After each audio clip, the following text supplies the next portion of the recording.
Hello, hello, hello to all my uniques out there. This is your girl, Akudo. Welcome to Real Talk with Unique. For today, we are going to talk about healing from abuse and anger. And with me in the studio today is Dan Ikpechukwu, who is a behavioral psychologist. He's going to tell us how we can heal from anger and abuse. To all my returning subscribers, hello and welcome back. To those of you that are not in my family, what are you waiting for? You watch all the videos, you make all the comments, you might as well join us. You see the button that says subscribe, click on that button. Wait for the notification bell. Click on that one too, so you'll be the first to see my video when they drop. Now, let's jump right into it. Dan Ikpechukwu, introduce yourself. Hello, good evening. My name is Ikpechukwu.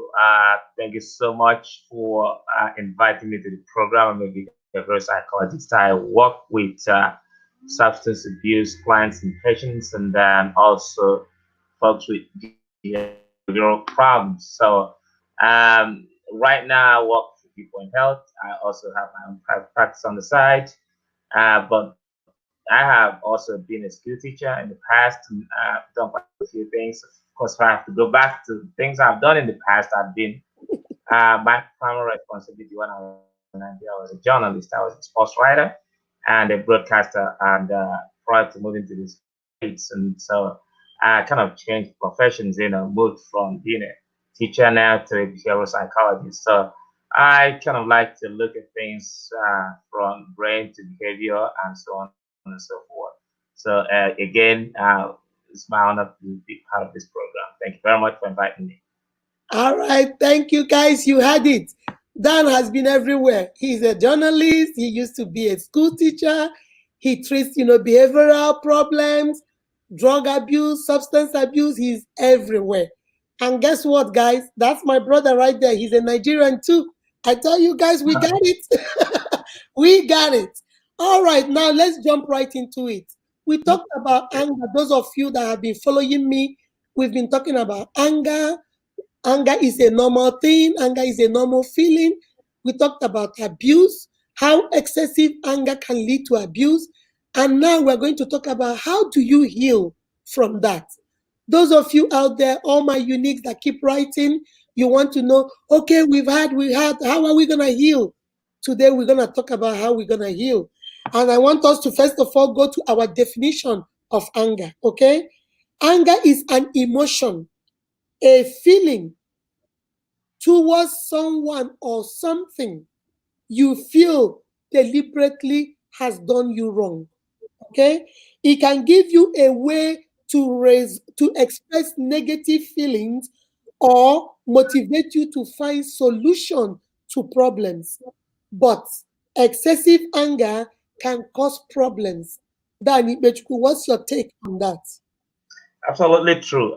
Excessive anger can cause problems, but anger, again, as we understand it, is a normal and natural emotion. It's a reaction that everyone has, and it's okay to be angry. I can tell you, if you're not angry, if nobody has been angry in life, then we're worried. Then you need to see a doctor. Yeah. So normally we are angry, we express anger, especially we react to situations like fear, or if we find ourselves in situations that we are uncomfortable with, or you take us from our normal comfortable zones, it's enough to excite some anger. And so anger, like you said, is a normal reaction that we have. It's emotional thing.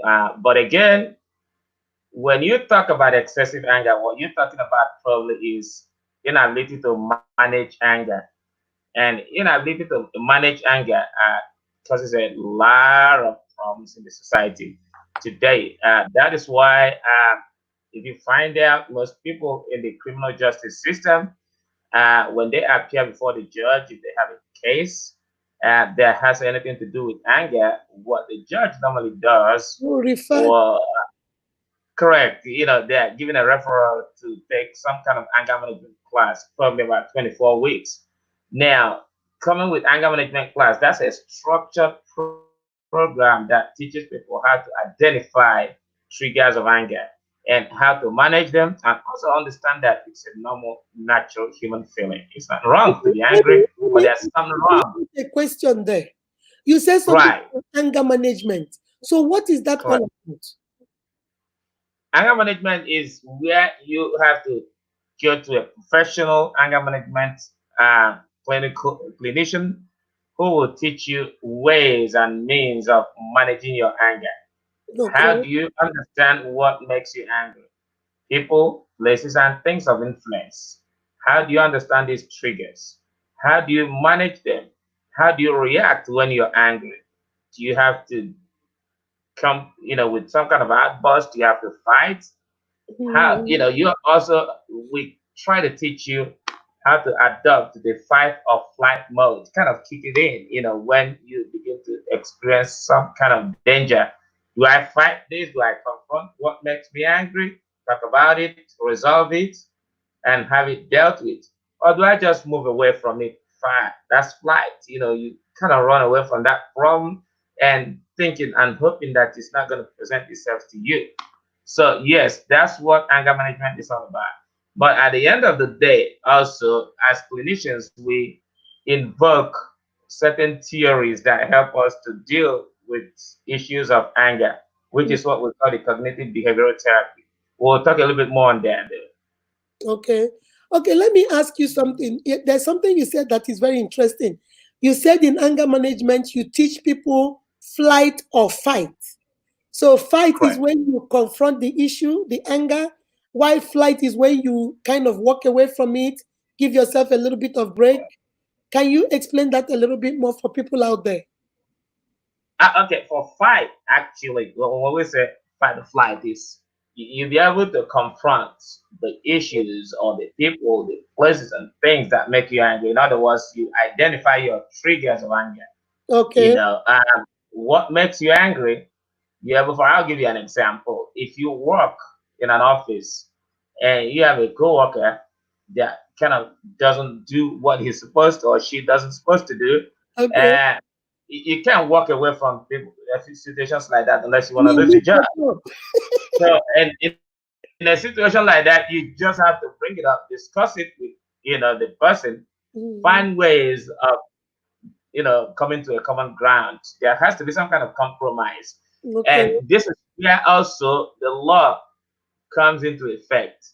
What are my responsibilities? What are my rights? Okay. And what are my responsibilities? Okay. Then am I stepping into somebody's rights? So that's how to fight it. Okay. Flight, a lot more easier. Flight is when you're not able to Oh. express it. You just don't want to talk about it. You don't want to deal with it. Mhm. You then move. You find situations like that in most social gatherings or in families. If Okay. I go to a stadium now, I just don't like the game, or somebody's just talking to me, Just don't leave. you I don't like, I just walk away and go home. Yes. Right? I have an option to go home in that situation. That's flying. I just fly away from that problem. Yeah. Now, another way is also if you live with somebody that makes you unhappy. I don't want to use that as a very good typical example of flight, but we Okay. see it all the time. A typical example is, when it affects relationships. And then, look, I can't deal with this man or this woman anymore. I gotta go. That's flight there. So you're not able to express your anger. You're not able to deal with it. You're not able to look at solutions. Okay. All right. Now, we say that excessive anger can lead to abuse. What's your take on abuse? What do you think about abuse? Do you think excessive anger or anger that is not controlled in a relationship, do you think that it can lead to abuse? All kinds of abuse? Anger does have environmental, social, and probably financial factors Okay. relating to it. Now, when you talk about abuse, um, I think also, yes, they can be related. If somebody is being abused emotionally, physically, sexually, for instance, Mm-hmm. and the person that is a victim is angry about it, it can cause, it can create serious significant impact in relationships. There's no doubt about it. Mm-hmm. And people who are angry, I'll give you an example. If somebody has gone through some kind of emotional abuse in life, Okay. there is that tendency. There is that tendency that they carried on for a long time. They are angry about it. Oh, this is the kind of person that kind of made me angry, abused me when I was a child. I just Yeah. don't want to see that anymore. See what Mm-hmm. I'm saying? And Yeah. physical abuse, I mean, can come from if somebody is being beaten all the time and he finds out, well, hey, look, I don't want to. Every time my dad spanks me, he beats me up. I just don't want to stay around any man that thinks he can beat me up anymore. That Yeah. is kind of, yeah. That's the way I look at it. The relationship between anger and abuse. Okay. Yeah. Because look at the definition I have here. My definition says anger, abuse is the improper usage or treatment of a thing, and it is often to unfair or improperly gain, hold on a second, or improperly gain benefits. Okay? He says abuse can come in so many forms. It can be physical, can be verbal, it can be psychological, it can be emotional, sexual, maltreatment, injury, assault, violation, rape. It can be unjust practice, it can be crime, or other types of aggression. So somebody will ask you, okay, because my husband has this excessive anger, he can't control his anger. So whenever he lashes out on me and my children. He hits us, he abuses us verbally, emotionally, psychologically. So in that aspect, won't you say that the anger and the abuse is related in some form? A whole lot, a whole lot. And then I'm glad you said something about improper, like taking advantage of a Yeah, yes, situation. Yes, improper gain, I like the way you phrase. benefit. Yes. Correct. Get it. Yeah, I like the way you phrased it. But again, also, I can see the relationship between abuse and anger, and Okay. especially in relationships. Yeah, it does happen. It does also have significant, terrible negative impacts. And so, if not well managed, it can get out of hand. There's no doubt about it. Mm-hmm. But abuse in such a situation, we look at abuse a little bit different in the clinical world, in the psych world, because that's something that we tend to make sure that it is treated before you get into any other thing. For instance, if I have a patient or a client come to me, before I do a psychosocial assessment or evaluation of that person, before actually beginning the treatment, I like to find Mm-hmm. out if that person has gone through any kind of abuse, Mm-hmm. physical, emotional, sexually. We have to deal with that and treat it. If not done, if you don't treat it, the anger still stays there. Yeah, it's in there. Yes. Correct. And sometimes not everybody is able to verbalize it, and we don't want people to internalize such feelings because you get them bottled up. We just don't want them to explode halfway down the road without us Mm-hmm. knowing what we are about to deal with. So it is important to make sure that we have an idea of where all our clients and patients are first before we even begin to deal with them and treat them for any other emotional or mental health problem Problem. they have. Yeah, Yeah. because I know what do you think about this statement from what you just said? People, I always hear people say abused people abuse people. Because they say that, like you said, when you have been abused as a child, or Mhm. maybe either sexual or emotional or physical, if it's not treated, you are not healed. The tendency of you abusing people is always there. Do you think that statement is true? Abuse people, abuse people. What's your I, take on that? I I think the way I look at it, if somebody is described as being abused, it is because the scar is still there.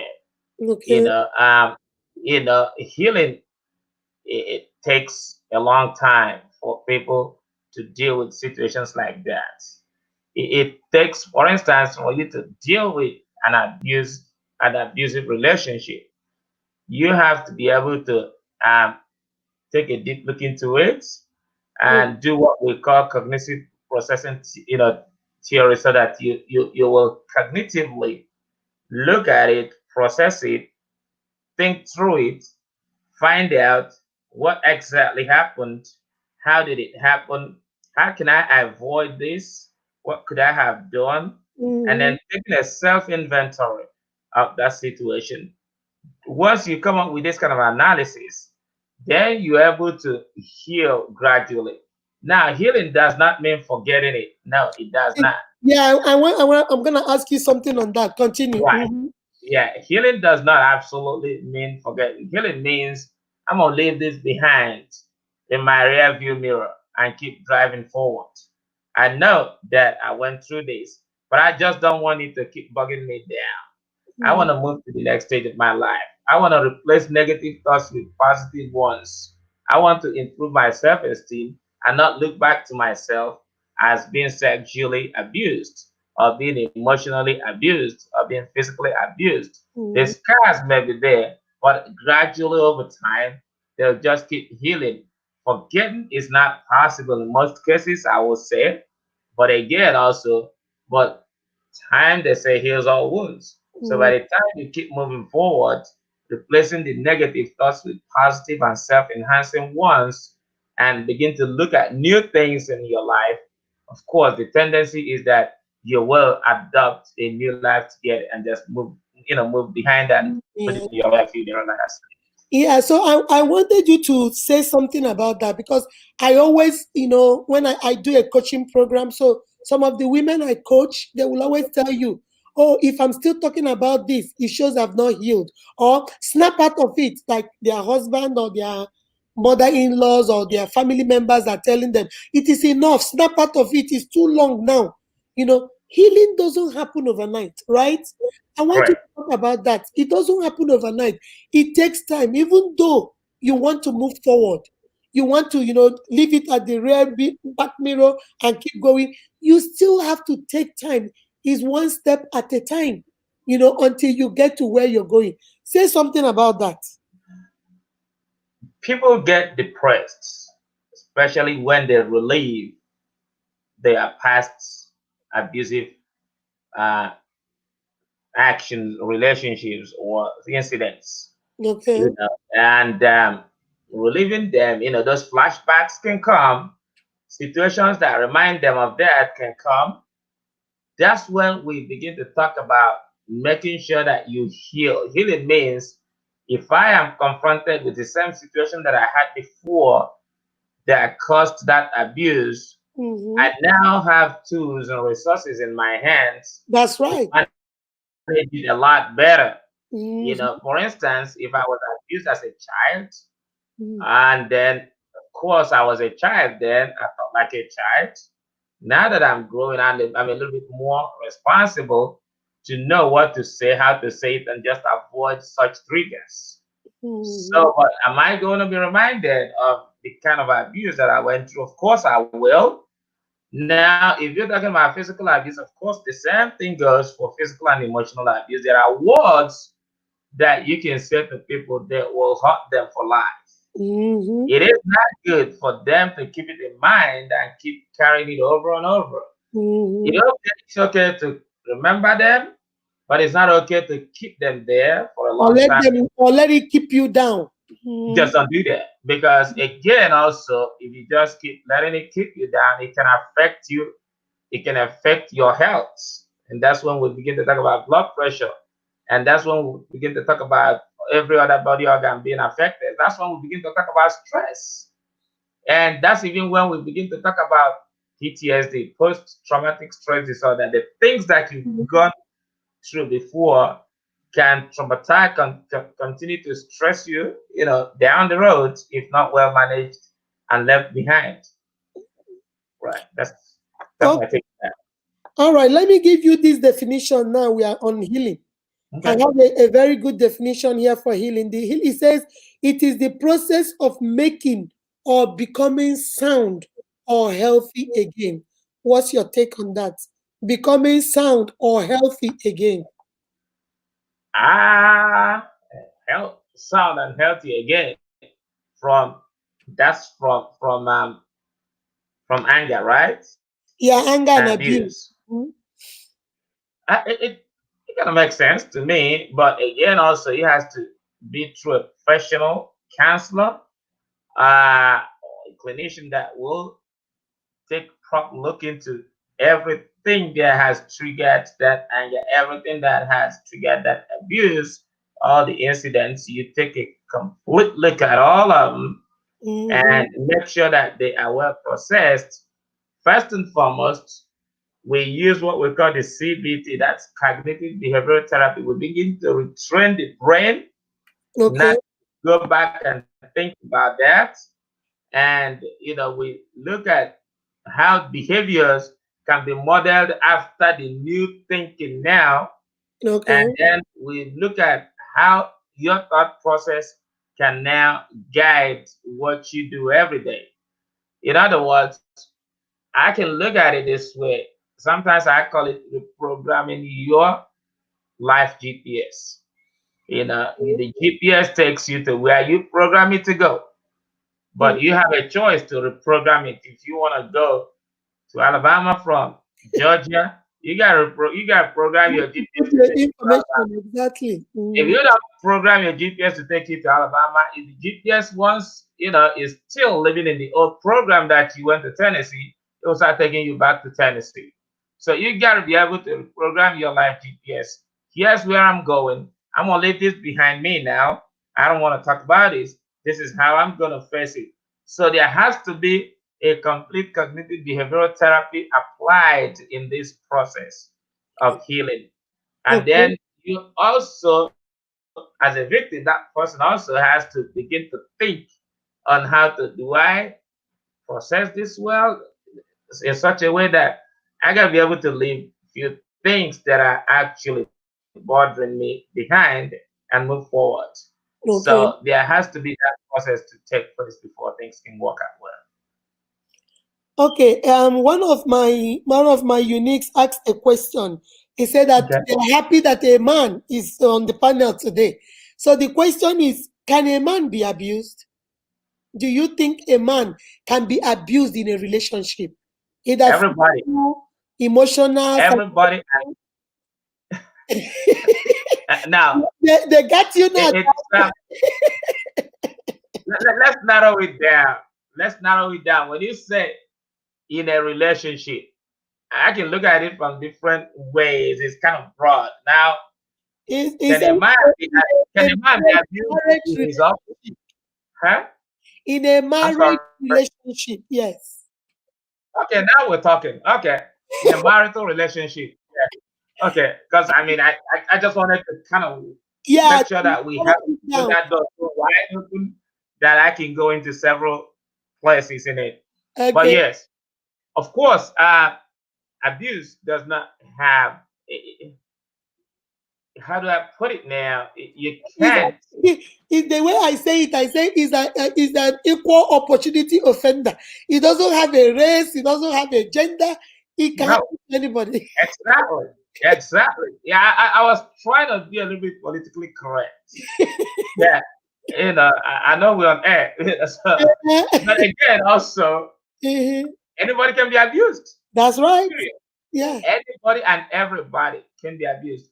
If situations arise or anybody finds themselves in an abusive situations, yes, they can be taken advantage of and abused. That is true. Mhm. And so, yes, a man can be abused, but can a man tolerate the abuse more? That's what something that we may have to look at. Maybe we have to look into the research and find out, does a Okay. man No, tolerate? and tell us now. I'm asking the question: do you think men can tolerate abuse more than women? I, Maybe this time around I have to speak from a position of a man, not just from a clinician or a Yes, behavioral yes. psychologist. Speak from a position of a man, because Okay, good. the questions And must be clear. The questions they are writing in is they're asking you as a man. good. Yes, of course, a man can be abused by uh, situations that can make a man to be abused if it's too good, Mhm. and somebody can take advantage of him. and whereby the man loves without gauging boundaries of love, which Okay. is good, which is great. Which is That good. is what marriage is all about. Mm, There's no doubt about it. Marital relationship, it involves being totally committed and loving your wife or your spouse or your significant other, like we say that. But mm, look, it requires that total commitment of love.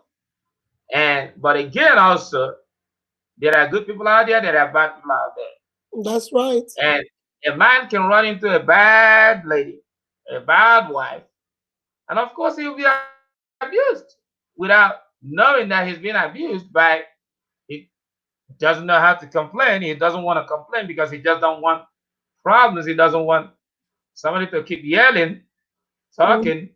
So he wants to go home and be happy. So instead of just talking all the time, he's getting abused. He may not even know how to run away from it. This is not a fight or flight situation. This is an imprisonment.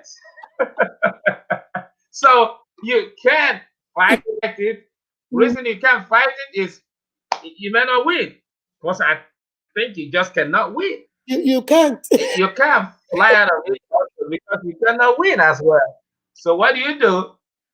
You resign your fate and just Just pray that something, so from what you know, you're saying that happens a man and a woman can be and the abused, change comes but the only difference is that a everywhere. man might take it better and just deal with it better than a woman. I I think I can say that, and I don't know if I can use my eh, self as an example. Okay. Yeah, you can. This is real talk. We do it real here. This is real Yeah, talk. Go on. I mean, it is absolutely true because for me, marriage family life is great, is important, is the best thing that can happen to anybody.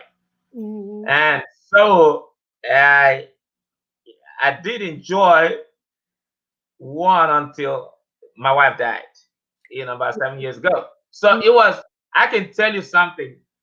If I was with my wife for about almost 30 years, you know, I mean, that means I'm not going to say I am a perfect man. Mhm. No. Or No, that she's a perfect woman. No. no, And you're not going to get anybody perfect. no, nobody's perfect. I know that there are situations that I can make my wife, upset, and she can make me upset. But look, what bonded us was just the love we have for each other. Mhm. And that is the great thing that as men we also have to imbibe and understand Mhm. situations that we find ourselves in as husbands and fathers. We you have to look at it spiritually, you have to look at it legally, you have to look at it socially, however you look at it.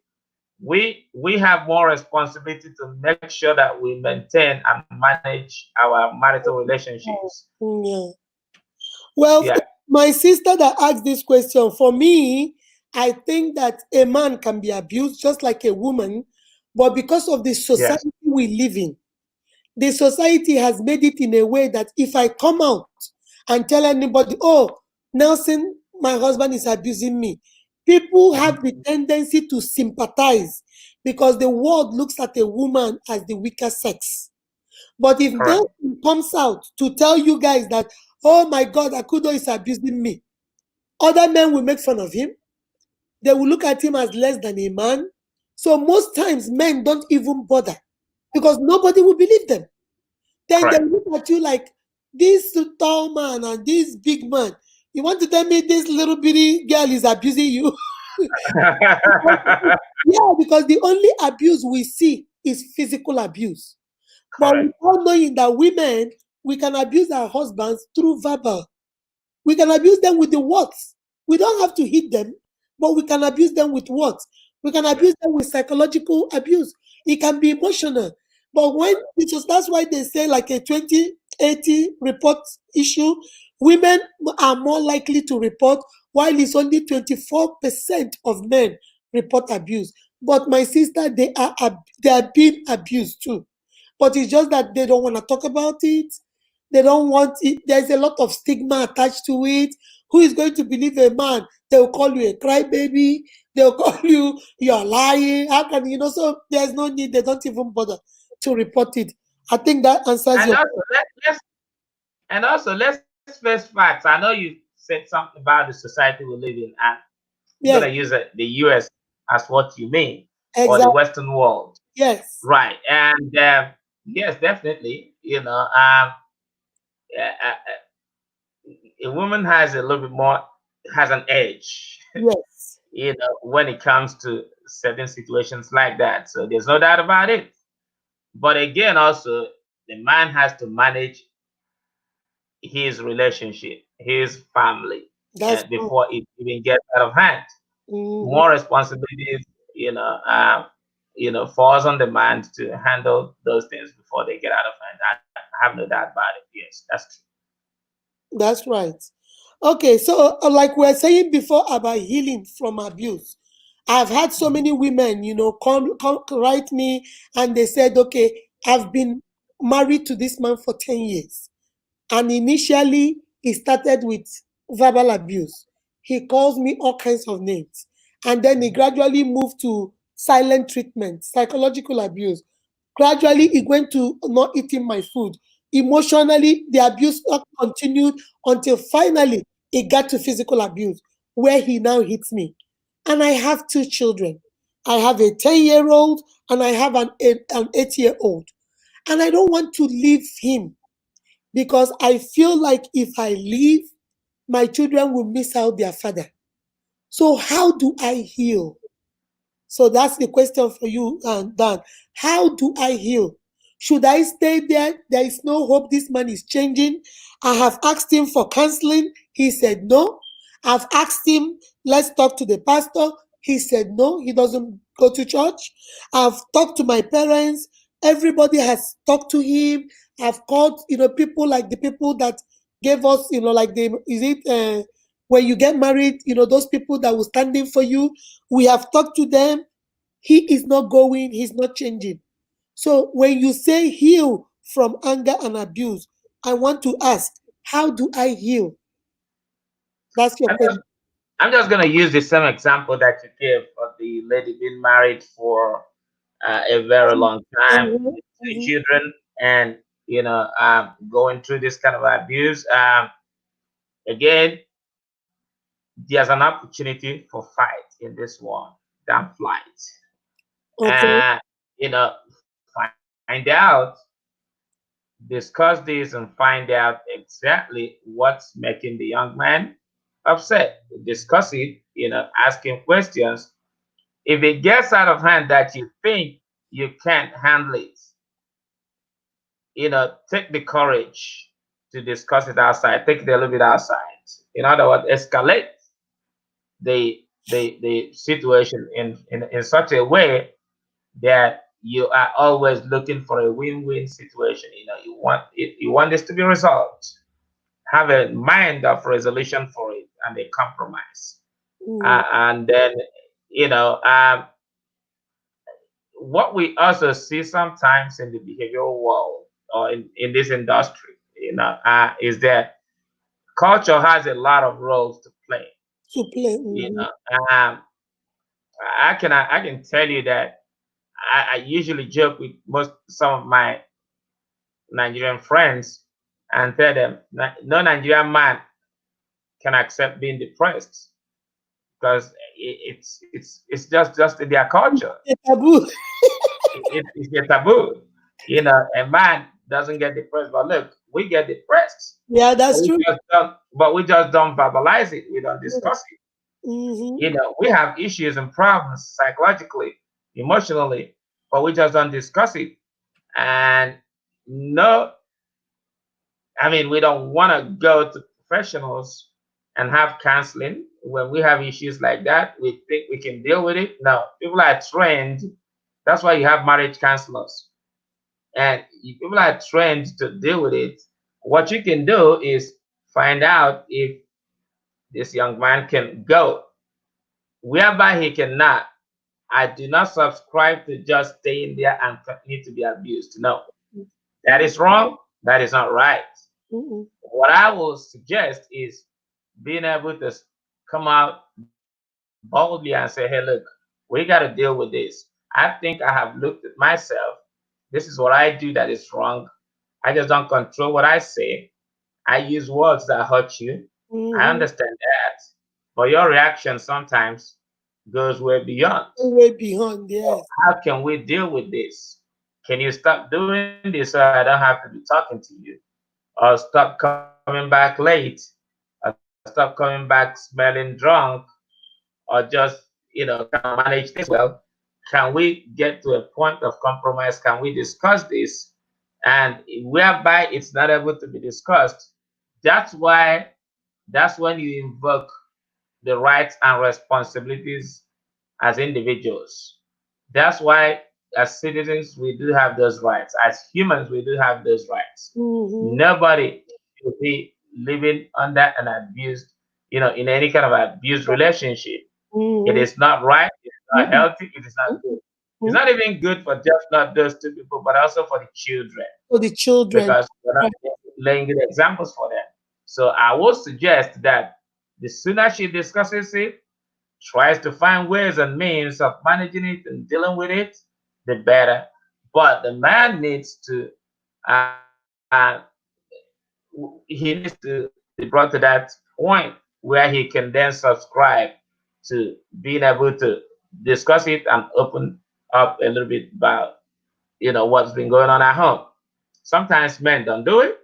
Mm-hmm. Again, sometimes culturally, like you said, is a taboo. People just don't want to talk Mm-hmm. about it. Yeah. But we live in a world where we shouldn't treat anybody, the way we don't want to be treated. All right, my unique sister. I hope you had the answer. You wrote the question in, so I hope you had the answer. I also support Dan. I don't believe anybody should stay in an abusive relationship for somebody else to kill you. I know you think you are staying for your children, or you think you're doing it for your children, but what are you teaching your children? You're teaching your son that it's good to abuse a woman, and you're teaching your daughter it's okay to be abused. So what you're doing is you're raising victims and you're raising abusers. And that's not what you're supposed to. Take Dan's advice, talk to him, tell him you guys need help. And if he doesn't want, to fight with you, he doesn't want to go get the help, my sister, my advice for you is take a little bit of break from that situation, because I don't want him to kill you. Take a little bit of, you say he hits you, he physical abuse is now taking place. So if he's hitting you, I wouldn't advise you to stay there. Take a little bit of break. Some men, have seen some families where when the woman stepped out, like stepped back a little bit, the man went and got help. I've seen that happen, because sometimes they won't really see what's going on until when they see, oh, she's no longer here, I need help. So do something for your own sake, and like Dan said, for your children's sake too. Okay, I hope we helped you with that. Now, Dan, there's another question. Okay. This lady said that she was abused from the age of 8 years old Mm. by her mom's brother, her uncle, from the age of 8 until she was 12. Sorry, until she was 12 years old. So when she finally told her mom did not believe her. So her auntie, her mom's sister, took her to her own house to come and live with her. But the mom's sister did not know that the mom's sister's boyfriend started abusing her sexually from 12 years old to the time she was 16. Mm. When she turned 16, she ran away from home and then met this boy. And this boy said he was going to rescue her, was going to love her, and was good to her. But the problem she's having now is she has not had any kind of therapy.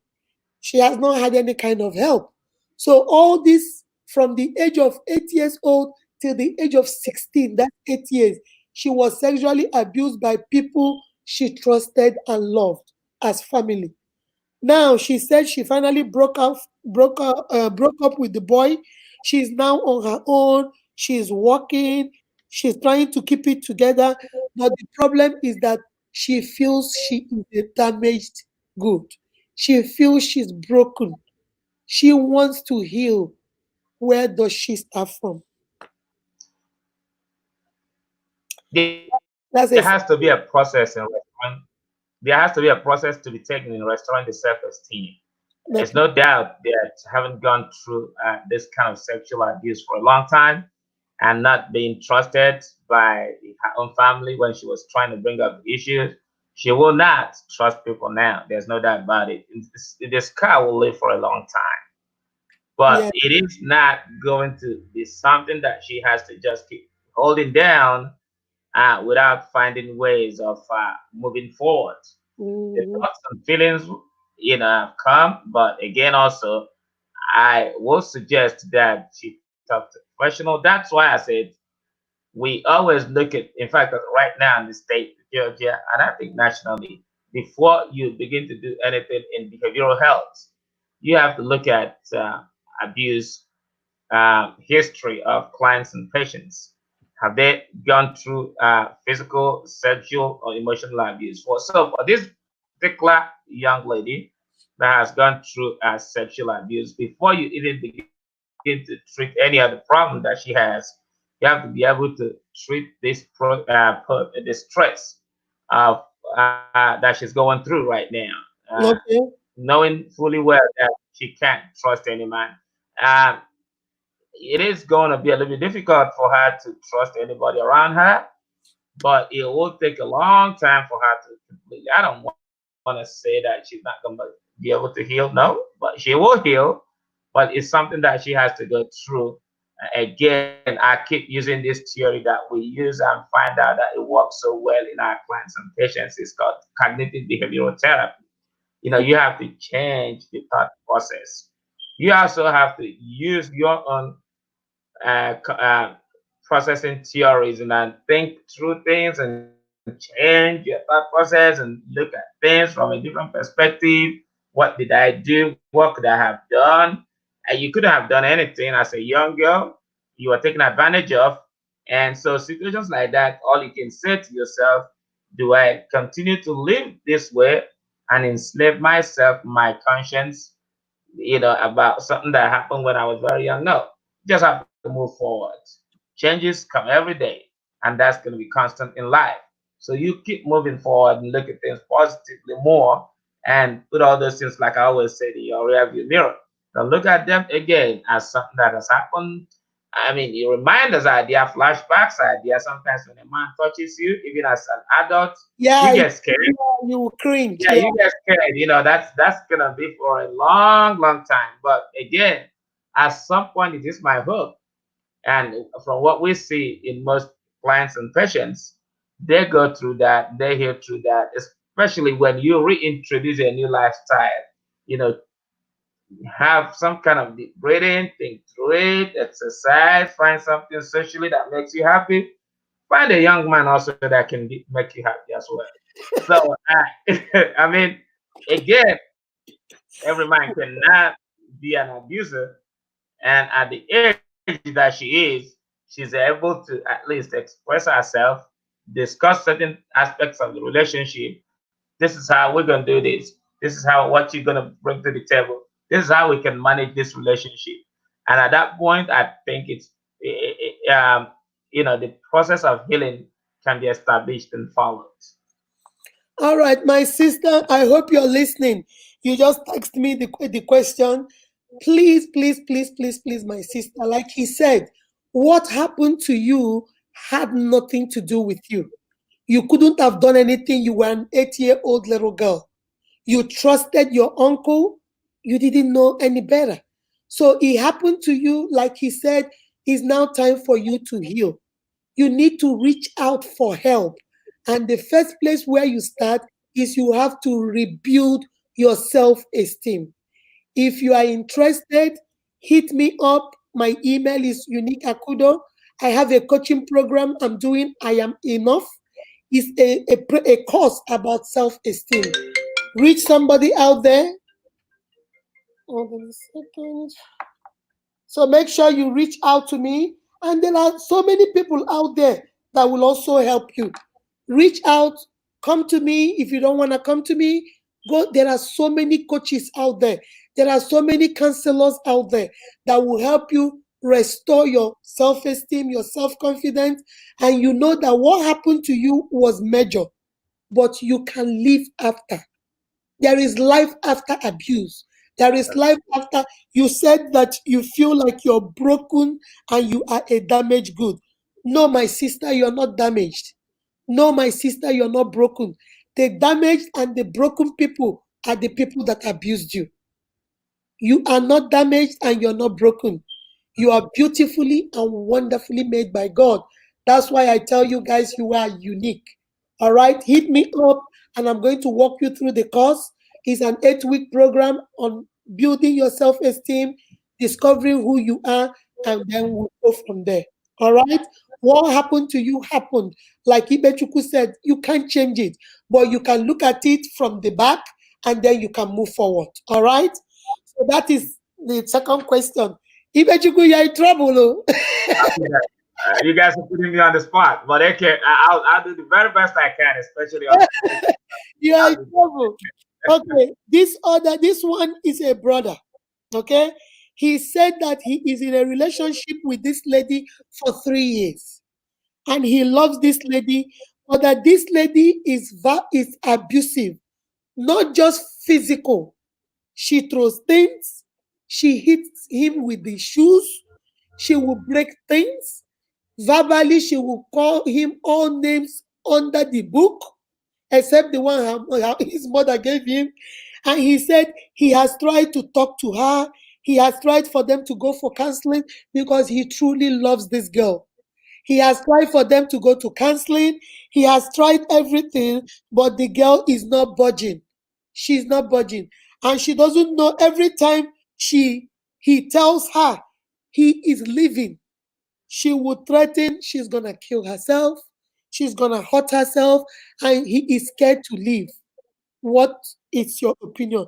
Before you say something, my brother, I want you to go watch the one we did last week on the effects of excessive anger. We talked about, honey, she's not gonna kill herself.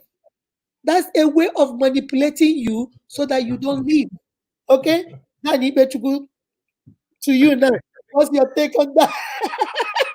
Uh, and the man truly loves her. There's no doubt about it. Uh-huh. But here's the deal: a lot of us, if we go, that's something that we use in treating our patients and clients. It's called diagnostic statistical manual. In other words, we have a lot of problems people go through every day.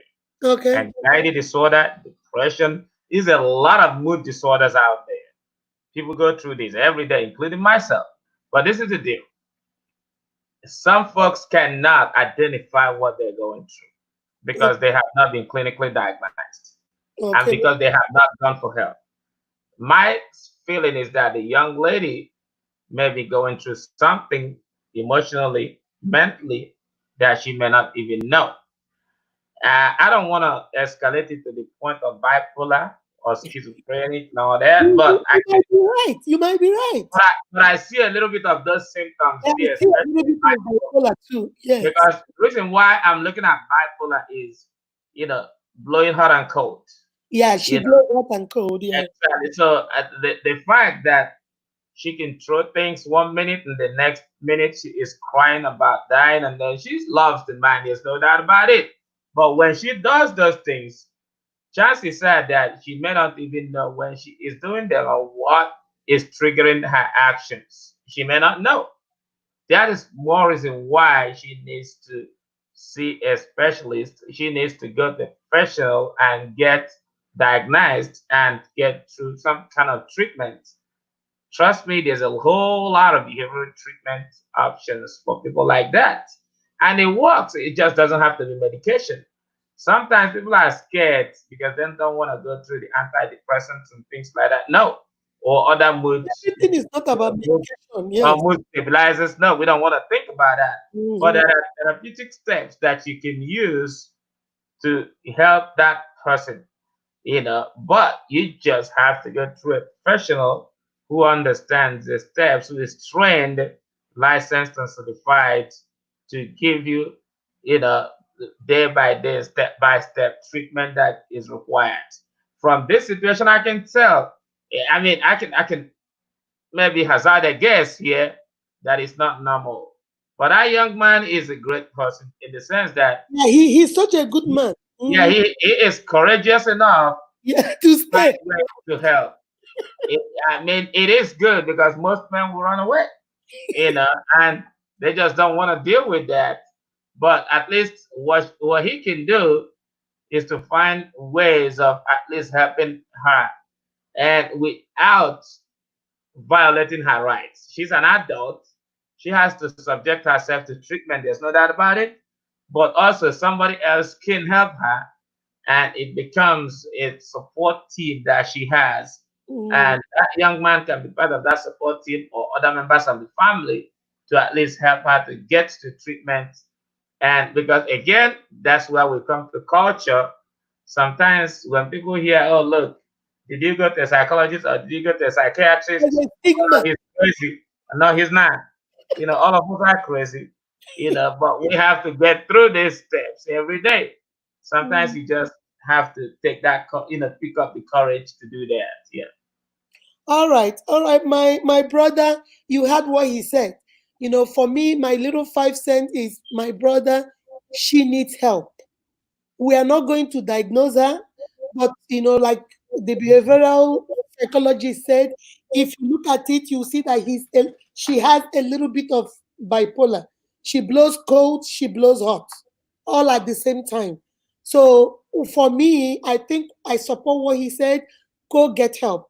If he loves you as much as he says she does, she will be open to get help. She needs to go and get diagnosed. She needs to see. It doesn't have to be medication. Everybody is not on medication. And you see, like you said, we have this stigma. Oh, he has a, ooh, she's seeing a psychologist. Ooh, she's going to a therapist. Ooh, like something is wrong with you. Nothing is wrong with you. It's like going to see your OBGY. It's like going to see the eye doctor. It's like going to see your internal doctor. It's the same thing. You need help, you go out there Yeah. and get it.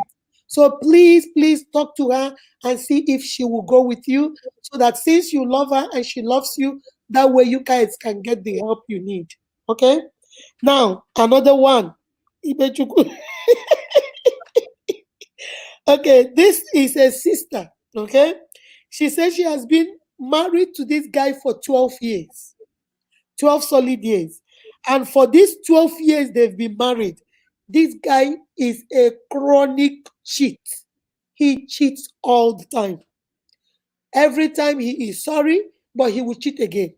Every time he is sorry, or will cheat again. And she's saying, I don't even know what the word trust means anymore. I don't trust him, but I don't want to leave him because I've given him 12 years of my life and I don't want to go start all over again. So please, my brother, tell me, how do I heal? How do I rebuild trust when you're dealing with somebody that is a serial cheat all the time? Zero cheater. Well, um, it's most unfortunate, but they have built a very strong relationship for 12 years, been together, and I think there's some kind of element of love that is bonding them.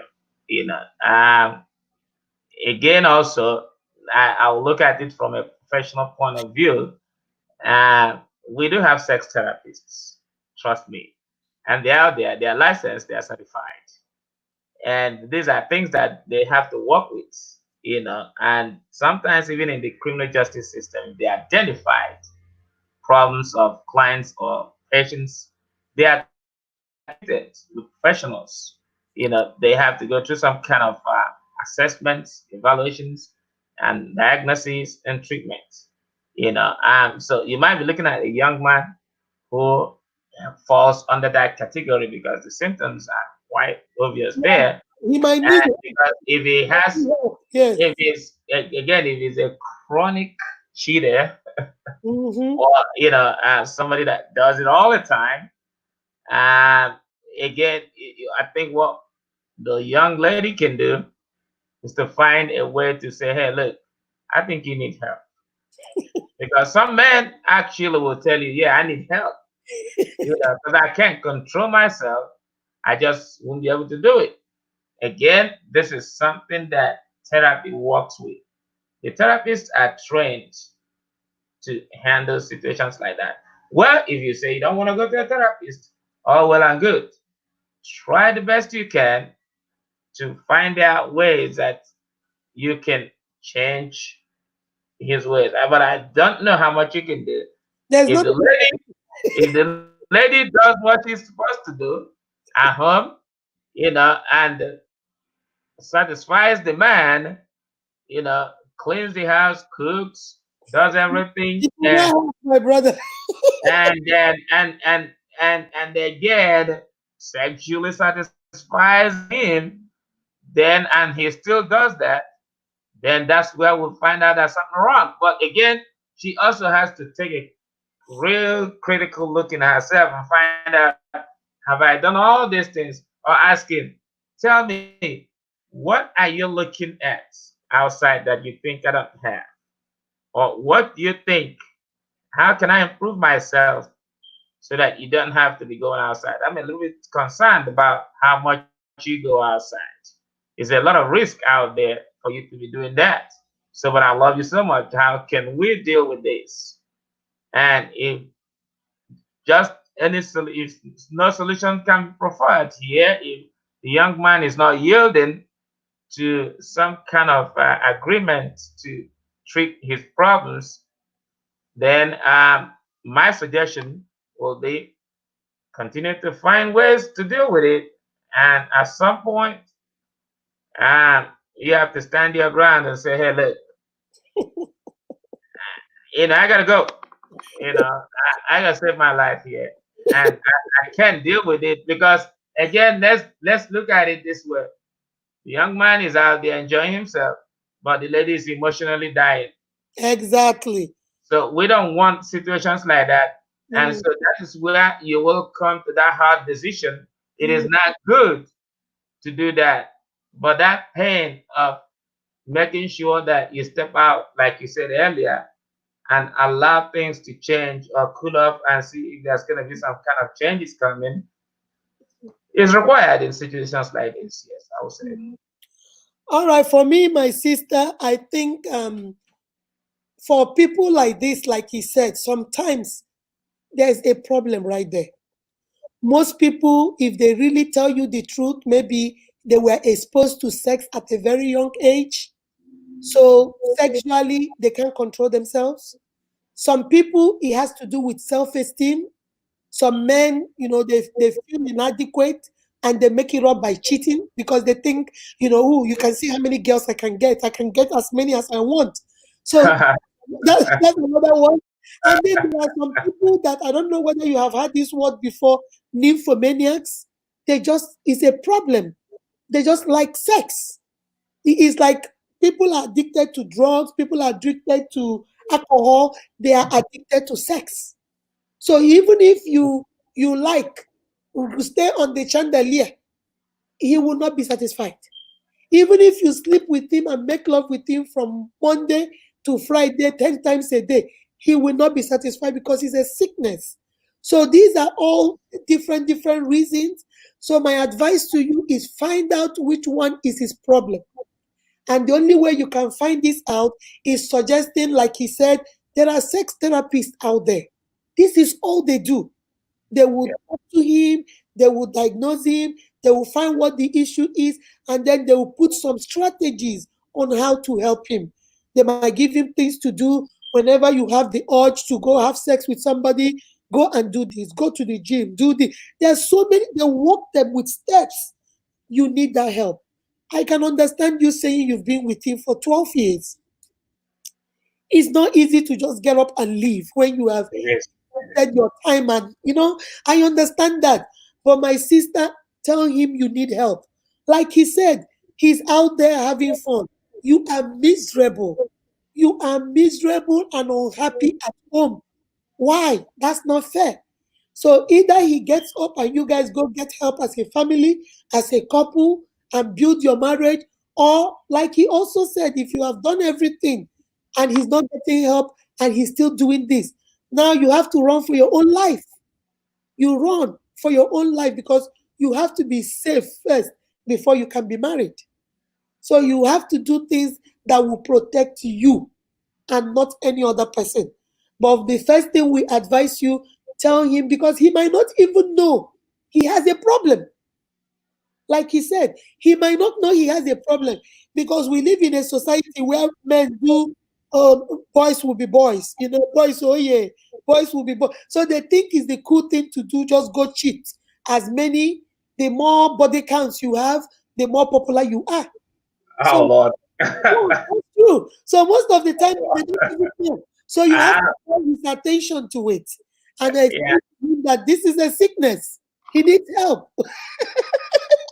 I don't know if I can sit. I don't know if I can sit here, Dr. Human, defend the man on that, but yeah, Okay, please defend the man, defend the man. just What you that want- it's.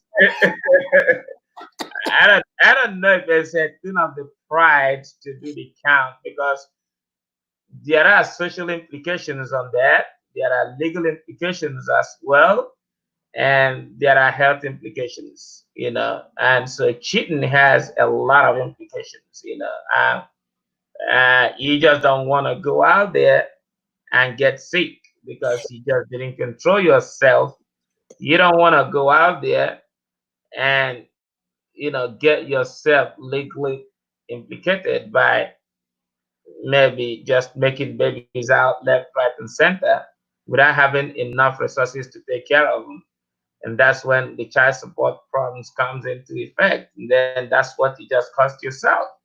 It does also have social implications, and you just lose your self-esteem and respect as a man. People look at you as somebody who just cannot control his sexual urge and jumps from one lady to another. I don't think a responsible man will want to be identified that way. You just don't want to fall into that number and category. But again, like I said, that's why sometimes when you look at it, there could be psychological mental health problems, on the line in there. I don't want to also look at the age factor because we didn't think about is how old is this young person. Sometimes, when folks are young, they try to experiment on quite a few Yes, things, and yes. then the experience is there. But again, maturity and age tends to kind of damp some of those things. You begin to think more rationally and more responsibly. So yeah, I think that's the much I can defend my fellow man on that. But you see, I like what you did. The key word you said there was no responsible man. Right, So right, the key word is responsible. right. Because any no responsible man will want to be telling you body count. That's for Now, little kids. That's for people in high school. That's for people in college. No responsible man will do that. But my sister, I hope that answered your question. So all my uniques out there, I hope you guys are listening. I had to bring Dan because I said, you know what? We've been hearing from women a lot. Let's hear from this guy. And so many of you wrote some questions in because you wanted him to answer and tell you how you heal from it. And in listening to him, you will see everything he's saying is seek help, seek help, seek help. And in the description box, I'm going to put the hotline for domestic violence. I'm going to put the hotline for abuse. Call for help, my sister. Call for help, my brother. Help is a phone call away. You are not going to die or subject yourself to abuse and all kinds of stuff because you don't want to get help. So please, please, please, I hope you guys are listening. I hope we're reaching somebody out there. Now, Danny Ikpechukwu, we're about to round this up. I okay. want you to speak as a professional to that sister out there, to some of these questions, to these ladies that wrote in these questions that have been listening to you now for almost an hour. Talk to them like a final note. Encourage them. How do they go? What processes do they go for this healing? What do they do? When they call the psychologist or the psychiatric, what happens? When they call the counselor or the therapist, what do they do? Talk to them. Final note. Thank you very much. I'd like to thank you first and foremost, Dr. Ehirim, for your unique show. Yeah, it helps to actually help people around, and it's really, really unique here. And I I like the way you really, present it. It's kind of light, and you go straight to the point, and and I have no doubt that you will impact lives that way. To any other person listening out there, if you're going through any kind of problems, abuse, anger, and so on and so forth, like Dr. Aaron said, help is just a phone call away. First and foremost, every community out there has what they call community health centers. You can go in there and confide in the professionals. HIPAA laws, are out there to protect you, and of course, nobody. Because I know, again, like we always say, people don't want that stigma to be on them that where they have seen a psychiatrist or they're seen a psychologist or they're seen a therapist and things like that because they have bipolar and stuff like that. I remember when I used to be a school teacher, and I have parents from certain cultures that just don't want their child to be have identified. no idea at all. Yeah, that they have ADHD or ADD and all that, and that child is just going to be suffering. No, and it was my job then to kind of educate them that it is not wrong. It is not a stamp of uh, the child is not doing well or things like that. No, it just means that there are some problems that is hindering this child from progressing. And so it will be identified so that this child can To have some move kind of forward. accommodations, that will help that child, especially maybe for instance, if they're doing a test for 20 minutes, we give that child about 25 or 30 minutes, So you can knowing attend that the child. every child cannot study and do the same thing at the same time. So just the same way as adults, we all have different things stressing us out there in the world, especially in today's pandemic world, whereby we are embracing new norms and things like that. It's enough to stress everybody out. It is enough to cause some anger. It is not to. It is quite enough to set fears into people. But again, always know that you are in a society, especially the one we are in now, in a society that encourages you to seek help. That's right. Behavioral health and mental health is being viewed just the same way we look at physical health. Mm-hmm. You'll get help, and there's no doubt about it. You will heal through it. But when you internalize it and just keep it in yourself, it does more harm than good. It That's right. affects you in several ways. It affects you again, like we said, there's social and psychological impact. It affects your health. You don't want to do that. So don't bottle them because we just don't know when it will explode and Mm. it gets worse. Best thing to do is to always get help. Go to and also get the coaching. I'm glad you're doing some coaching. A lot of you out there doing coaching. Help folks out, and they'll go through this. Sometimes people just don't want to talk about the problems. They keep it down in themselves, and they just don't want to come out and discuss what they're going through at home. Feel free to say that. It means you love your partner, you love your wife, you love your spouse. So feel free to express it, and then everybody gets to win at the end of the day. Again, thank you so much for giving me this opportunity to speak. All right, my uniques, you have it. Like he said, there is healing after abuse. There is healing after all that anger. Every county, like he said, has a health center. Walk in there, tell them, I need to speak to somebody. I need help. And you will get the help you need. If you have good insurance, you can go see a therapist. If you can afford it, you can go get some coaching. I told you guys I do coaching. You can go to my website, uniqueempowerment.com. I have my coaching packages there. I do coaching on self-esteem, self-confidence. I help you know, discover who you are. Go hit me up. And there are so many other coaches out there. And let me tell you, my sister, healing doesn't happen like we've been saying. It doesn't happen in a day. You cannot just wake up and say, okay, I'll go see somebody today and girl, guess what? I'm healed. No, you're not. It is a gradual process. It's one step at a time. Time will heal everything, but you have to give it time. And then healing, like he said, it does not mean, oh, I'm cured. Healing is, I know what happened to me, but I'm ready to move on from it. I am moving on from it. And in case it comes my way again, I am in a better position to handle it. That's Right. what healing is. So when you go out and get help, go out there and get healed and know that you are not alone. And to all my sisters out there that related to the, I think the third or the fourth question that she said, I'm damaged and I'm broken.